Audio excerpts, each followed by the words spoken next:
Hello, I'm Mary Taylor. I am a member of the steering committee for the Cedar Falls Authors Festival. And hopefully by this time, you have seen some of our events over the past few months.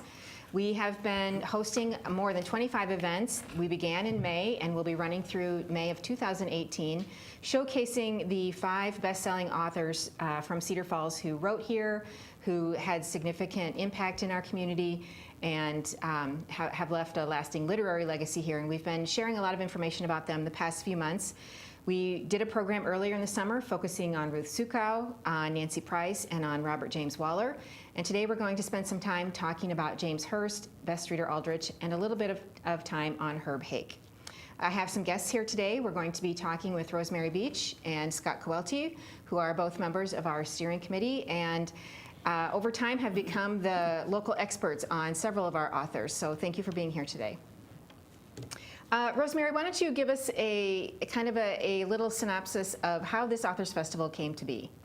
Well, we were talking with people about Ruth Sukow and the fact that she had been born in, or not born in Cedar Falls, lived in Cedar Falls, wrote in the 40s. She was nationally known, and nobody seemed to remember who she was.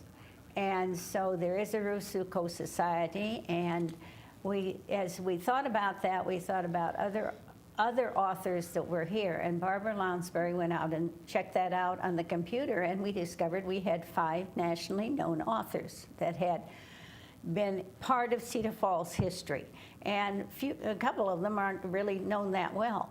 So over a couple of cups of coffee and asking our dear friends if they'd like to be part of this, I went out and asked all the art quote people in Cedar Falls and the organizations down through the school system, all of them, if they would take part in this and do something for a year-long program, because to celebrate them you were going to have to extend it a little ways. And they all said yes. And so up to this time, celebrating the people that you just mentioned, we have had absolutely great response from the committee and from the community, who said they would indeed take part of it.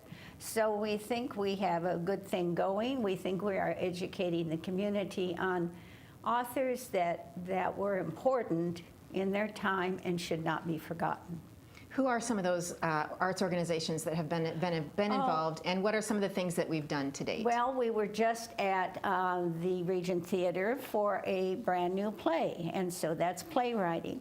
And that was a whole part of what they're going to do. They're also going to show the movie Miss Bishop in a month or so, and that was part of Best Reader Aldrich's heritage. She wrote that story. So we've done that. We had Robert Waller's heritage. We showed the movie Bridges of Madison County. Scott took part by playing his music and talking about his music that he wrote and when they sang years ago together. So those are some of the organizations, but we've also gone up through UNI, through the school system, because now our new grade school is Best Reader Aldrich Grade School. So that's a big impact on what we're talking about, bringing that heritage back. So we go from local, what do I want to say, downtown organizations, from the Hearst to all of those, to up to UNI and taking advantage of it.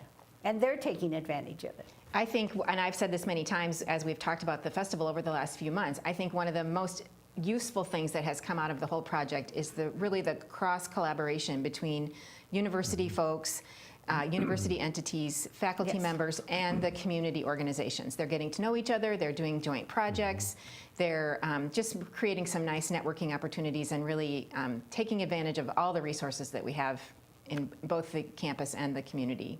Well, that's true, and we're finding things out that we didn't intend to know. Yep. That's been kind People of are finding funny things under their beds that they didn't know had any importance, and all those kinds of things.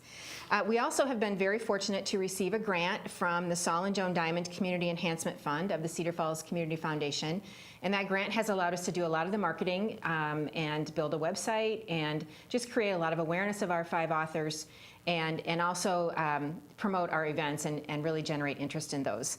One of our committee members has done a great job with the website. You see it there, cfauthorfestival.org.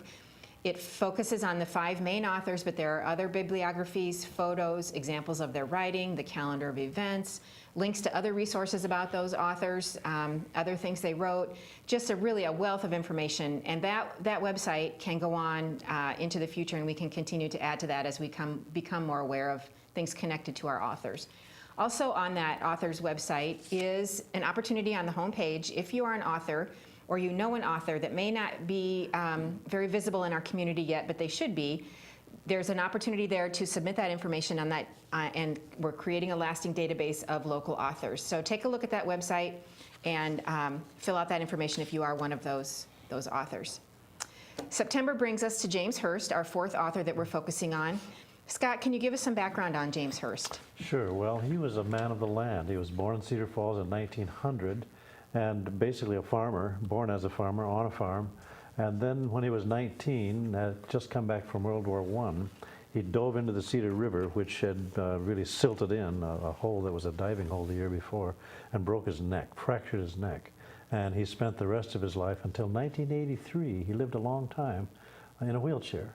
So he struggled with that disability and the pain, and his wonderful autobiography, My Shadow Below Me, talks about that whole episode in his life and how he became a poet. But he went on to become a poet and a poetry teacher, beloved. 600 poems are collected in his 2000, and for the University of Iowa Press, the collected poetry of James Hearst.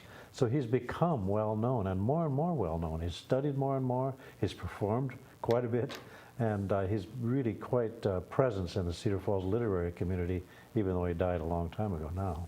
We have several events coming up in September that focus on Hearst. The first one is Thursday, September 7th. All of these events are at the Hearst Center, which is named after James Hearst. That home was donated by he and his wife after they died, and really has become a focal point of the arts in our community, all kinds of the arts. That event is Thursday, September 7th. Jerry Schraffenberger, who's a UNI English professor, will be presenting on Hearst's connection to the North American Review, which is the oldest literary magazine in North America. Then we come to a special presentation by Scott on Hearst's poems. That event is the 14th of September, also at 7 o'clock at the Hearst Center. Give us a little preview of your program. Well, in 2010, I created a CD with James Hearst poems on them, 16 to be exact, and I had sung them, performed them as songs, and that came out and is actually pretty well received, and I went around Iowa performing it for the Humanities Iowa Scholars Group. And then I just continued to write songs based on James Hearst poems, and I have 4 new ones. I've not performed much, and I will be doing all 4 of those, and also maybe a 5th one I'm working on. So there will be some new additions to the collection of James Hearst poetry as songs. Wonderful. And you mentioned that Hearst had written more than 600 poems, and just recently Jim O'Loughlin, who is a university professor, a UNI professor, discovered 18 new ones that had not been discovered or published before. So he's going to be sharing those for the first time on Thursday, September 21st at 7 o'clock at the Hearst Center. And that had to be a really exciting find for someone who had been studying Hearst for a long time. What's the scholarly advantage of finding those Right, poems? well, you know, Hearst had a lot of fragments. He had a lot of poems that he wrote several different ways from several points of view. And what O'Loughlin has done is created the poems we think he might have written, some of them kind of fragmentary and maybe not quite fully there, but they're still worth reading and still worth having. Planting Red Geraniums is not the title of a poem, it's the title of an activity that a woman did just because she was persevering in her life to create red geraniums as a way of making a statement.